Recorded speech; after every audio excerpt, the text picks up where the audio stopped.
Hi everyone. So this is Anurag, and we are going ahead with the presentation on the common mistakes that you make while going ahead and creating your OKRs.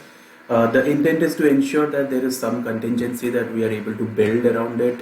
So especially for the organization which are going ahead, which are on their path towards maturity in terms of embracing OKR. So let's see what are the insights, and we'll take it forward accordingly. Now, the first thing is that why are we here today? If you are just starting up with your OKRs, or the common irony that we face is that you do have an organization and everybody is actually focusing on creating their OKRs well. But if they go ahead and go with the other part of the story, which is where they are focusing a lot more on improving on their mistakes or the common mistakes. If they are able to control that and build a contingency around it, it becomes much more simpler for them to go ahead and get absorbed in the process and have more engagement, not just for themselves but for the entire organization as a whole, because the entire process of OKR generally takes around 2 to 3 quarters to get stabilized. So till that time, this would be a great strategy to adopt and then take it forward accordingly. Now, what do we understand by OKR? And this is a common, understanding. We all come across the management principle of Unlock OKR, or OKR for that matter. Now, what is OKR? Is that what I understand is that you do have an origin and you have a destination, and the what part of it. Say, for example, you want to travel from one destination to another destination, so that becomes your what. So that becomes your objective. Now, how you are going ahead and reaching that destination from your origin is something which is defined by your key results, which is your pathway to reaching that how. So that specifically defines what your OKRs are, and that's, if we keep that in mind in terms of evaluation and in terms of working on our mistakes, that becomes much more simpler. Now let's see. I mean, although there have been a lot of mistakes that I was able to identify, not just not just based on my experience, but also based on the research that we did across the industry.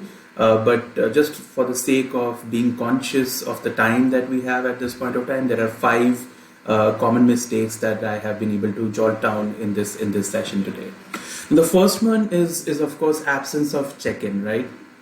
So whatever goals you may set, whatever visions you may have, but at the end of the day, if you do not have regular check-ins corresponding to it, if you do not meet often to discuss during the execution phase, all the OKRs becomes a waste, because you do not have that kind of alignment, you do not have that kind of motivation to take it forward from there. So what happens is that in the industry, that you start with it, that's where your job starts, where you go ahead and create your OKRs, and you are all excited during the planning session, you discuss with it, and just for the sake of the corporate ecosystem, your team also gets involved and get their OKRs created. But after that, there is no communication which is done. So at the end of the day, say after 1 quarter, you might end up achieving your goals productively, like in terms of quantitatively, in terms of the quantity that you have gone ahead and achieved 70% of the goal. But the problem still lies that what is the quality that you have offered, because you have not talked enough. The problem is that the outcome does not align with what the vision has been. So that's the first thing that you can take into consideration. The second thing is that often we observe in the industry that there are too many objectives and KRs which gets created, which is a wrong practice. And this is not just restricted to immature organizations who are learning the tricks of OKR, but what we have observed is that this is a mistake which is being made by even organizations who have been using OKRs for a very long time. So the common remediation for this would be to restrict, to have it in your mindset, and have that mindset going for not just for yourself but for your entire team, that whenever you are creating your session, whenever you are creating your OKRs, just ensure that there are only 3 or 4 objectives that you are picking up for a particular quarter, and within that there is 3 to 5 key results, and 5 is again a higher number that I'm talking about. We should restrict it between 3 to 5, and that will make the amount of work much more simpler, not just for you in terms of the creation process, but also for the people who are coming up to represent you or collaborate with you in some form in the particular cadence. So that's the second thing that we can take into consideration. Third thing is non-measurable KRs. Now that becomes a bigger problem. Now earlier we understood that in order to reach from one source to a destination, the key results form the pathway in order to get you to that level. So that's the how. Now, unless you measure it, you have an outcome to it, like what you want to achieve or where you want to achieve, it becomes increasingly difficult for you to come to a conclusion whether your OKR is a success or it's a failure, right? So unless you have your KRs measurable with certain value, it could be numericals, it could be in percentage, it could be even Boolean values, and there could be some communication around it, that whether it's right or wrong to have Boolean values as well. But because we are a platform, so I do feel that could also be a part of the key results. But unless you do that, your OKRs will never be a success, and the key results actually measure the achievement of your objective for it. So that's the third thing that we can consider at this point of time. The fourth one is misalignment with the cohesive vision. Now the common problem that we observe is that you end up creating your OKRs, and you and your team have actually done a good job in order to achieve that goal. But does that goal align with the overall vision of the organization is something that most people do not put a lot of emphasis on, because they don't feel it is important, because they are doing their job. But from an OKR adoption perspective, it becomes imperative that you are focusing a lot of time to align yourself with the cohesive vision that your organization has. And you may not think of this that you are directly contributing. Even if you are indirectly contributing with a minuscule portion, maybe 1% you are contributing to the overall goal of the organization, still your contribution actually holds true for the success of not just the OKRs, but for the entire organization. So that unless you do that, the work that comes out, the goals that you achieve, there would always be some kind of issues in terms of the quantity, in terms of the quality, and also in terms of the outcomes that you project, not just for yourself, but for your entire team. So that's the fourth problem that I would like to discuss with you.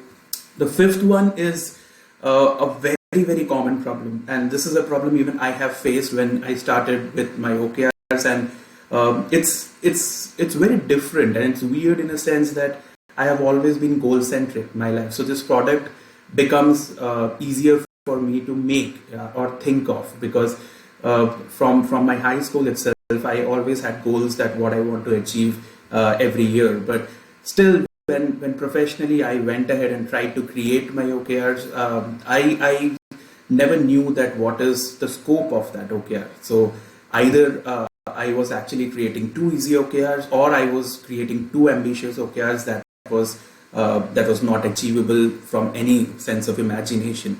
And that creates kind of a chaos in terms of your execution process, because you are then unsure whether your OKR is you have actually achieved your OKR or not.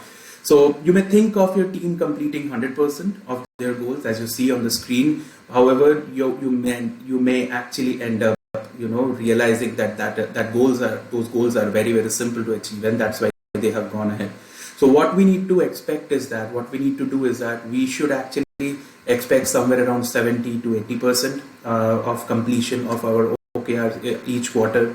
And if we are able to train our mind and bring that discipline within ourselves, it becomes much more productive, not just at your level, but for your entire organization level, and in future for the industry level as well. So that's the fifth thing. Few other common mistakes that we end up making is that, as soon as you get that, and I understand that in a corporate, we always have some sort of a pressure or some sort of a timeline to creating OKRs. And what it does is that without us going into the details of why we want to achieve this OKR, or what is the goal meant to be in terms of its essence, we rush in terms of creating our OKR. So that's a mistake that we can avoid. Secondly, setting vague and confusing objective and key results. Always when you do that, I mean, that's a common problem, and I have gone through a lot of OKRs, and I understand that this is one of the key problems, and it is a problem which actually runs deeper, because when you go ahead and create your OKRs, and if it's vague, it actually runs through your entire team, because even they will need multiple sessions with you to understand what is that you're looking forward in that OKR. So it becomes important that we do not fall in that trap of making huge OKRs or huge verbose OKRs that we don't even we find it difficult 2 months down the line to come back and understand what we were looking forward to with this OKR. Now, thinking OKR as a bullet strategy without having the cohesive, holistic cohesive vision understanding, and I think we have touched briefly about it earlier in the previous section. But with this section, we have to understand that OKR is just a framework at this point of time. At the end of the day, the work that you do, that will have to be collaborated with it in order to get the best results. So that is a mistake that we can avoid. Now, not facilitating consistent conversation and feedback. Now, the biggest advantage of OKR is that it helps you align from top to bottom, so that whatever vision is there at the top of the level, it flows to the next level, and we get an understanding of working with different people and get their kind of focus and alignment and vision in terms of achievement of our goal.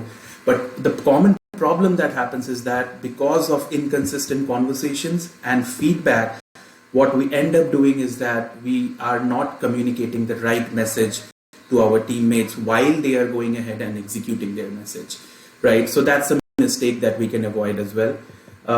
So that's pretty much all that we have for this particular week. Next week, we would love to give you an insight, and I'm really looking forward to it, because it's a session that I would be attending with John.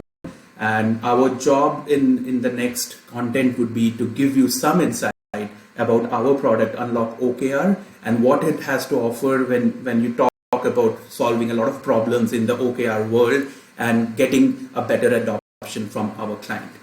I really enjoyed this session, and I look forward to meeting you guys next week. Thank you for your time. Bye-bye.